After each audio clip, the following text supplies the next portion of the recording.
So, with the Five Nights at Freddy's movie age rating being finally revealed, there has been a lot of discussion and debate whether or not it should have been rated R or if it's fine being PG-13. And I figured I should put my own opinion into this because, I've been a fan of FNaF for a long time, and yeah, I should probably give my own opinion on just this whole situation. So, which one would I have preferred if I had the choice on the age rating of the movie? Me personally, I would have been fine with rated R. That would have been my go-to. However, I knew it was going to be PG-13 because everyone knows that the Five Nights at Freddy's movie is like the demographic of Five Nights at Freddy's is heavily catered towards children. We can already tell from more recent like games like Security Breach. I mean, Ruin, sure, it was scary, but you could just tell that it was more catered towards children than it was back in the day where it was more like violent and stuff. Like, it was heavily toned down. Like, hell, there's so much FNaF merch.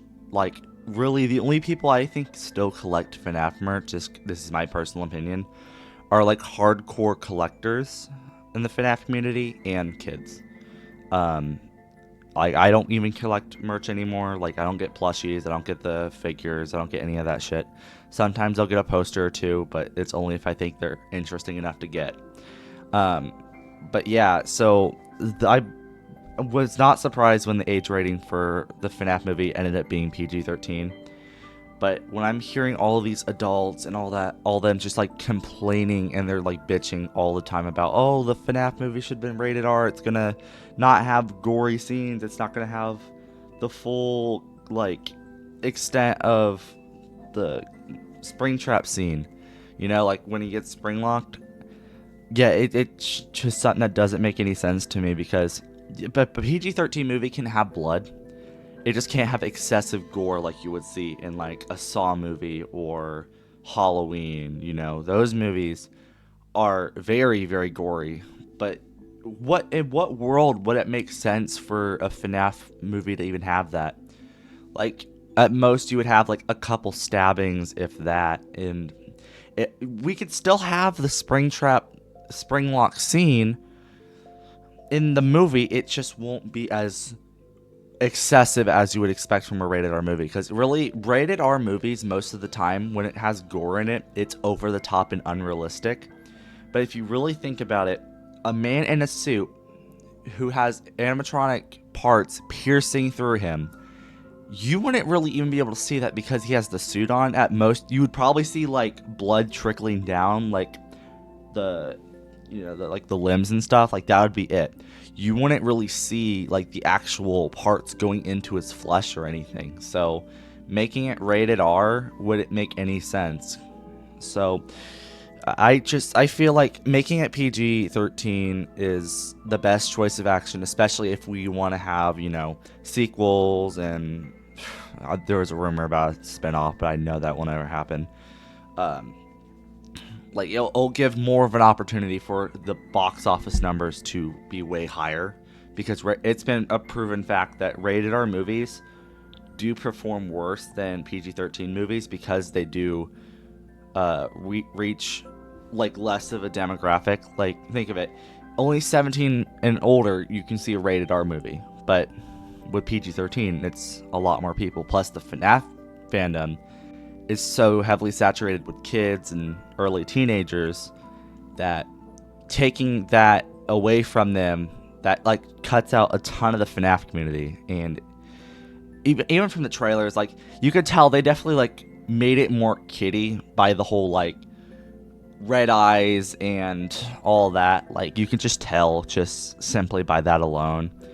um Really, it's going to be an interesting movie for sure. I'm not going to say it's going to be good. It's probably going to be mediocre. Like, I have no faith that the movie is going to be great. I really don't. I try not to get my hopes up, but hey, who knows? Maybe I'll be blown away when it comes out. A lot of people are expecting it to be bad. I'm personally expecting it to just not please anyone within the FNAF community, since we've been waiting for years and years and years and years for this movie. And Scott's been, this is part of Scott's fault because he's been hyping it up for the fans so much. He's like, oh, I'm gonna make it the best movie possible. But then when it comes out, everyone's gonna be like, what the fuck was this? This was horrible. This was not worth like the 8-year wait. And then it's gonna be like a freaking FNaF Civil War, and it's gonna be so stupid. But really, people just need to get over the fact that these small details are gonna make and break the movie. Is it possible that it might make or break the movie? Maybe. Probably not the PG-13 thing, though. It would be other things, like that red eye thing. It's definitely a little distracting, that's for sure, but I don't want to say it would ruin the entire movie for me. Changing bits of the story, like Steve Raglan, which instead of William Afton, we all know it's probably going to be like an alias of some sort. But really, the minor changes aren't going to ruin the entire movie. It's just going to be different, and people are going to have to adjust to it. So the fact that this isn't going to be that whole horrible, gory thing like everyone was hoping, it's unrealistic to think so, considering this is a franchise meant for teenagers and older. Like, you gotta really think about that. Which is, yeah, it was a terrifying concept to me that it's going to be another security breach scenario, really. I have full faith that when this movie comes out, it's going to be just like Security Breach, and it's going to divide the community so hard. There's going to be people that say the movie was great, and then there's going to be people saying the movie was horrible, and they're going to... I don't think that they'd go to the point of death threats, but, it's the internet, so you really don't know at this point. But, and then we also have to think about sequels. How would they even pull off a sequel to the movie? Like, because if it would be Five Nights at Freddy's 2, it would have to be a prequel. Because, it takes place in 1987. But, who knows? Maybe they'll go to a completely different concept with the sequel. Because... it could be like, Halloween, where like Halloween was like a reboot, and then they went on a different path compared to the original. Like, I really am not sure exactly what they'd want to do for that. Like, they could definitely just do a surprise prequel, even though it wouldn't be a surprise to anyone in the FNaF community. But it'd be cool. But yeah, this was really just mainly a rant on me talking about what would make and break a FNaF movie, and it's not going to be the fact that it's PG-13, and people need to get the fuck over that. The FNaF movie being PG-13 will not make it bad. It would, if it was bad, it wouldn't have been because of the age rating, it would have just been because it was a bad movie overall. Like, you can't say that a movie was bad because of the rating. You would never have said that for any movie ever. Like, I want to hear one movie you said, oh, if it was rated R, it would have been better. Oh, if it was PG-13, it would be better. Oh, if it was PG, I would have enjoyed it more. Like, seriously, that's not realistic. Yes, when you have a movie provided that has, like, Megan, for example, that has a rated R version and or technically unrated version in PG-13, that you could say, okay, I would prefer the unrated version or the PG-13 version. But the FNaF movie and every other movie out there, you don't get that option. So you could just be like, okay, I'm happy with what I got. It's obviously not because of the content, because of the age rating. It's something else regarding the story or the character arcs or something like that. It's not because of the age demographic it's trying to reach to. It just isn't realistic. Which people say it might also affect the jump scares. I don't believe that either, because again, I think Megan had some jump scares. I never saw it.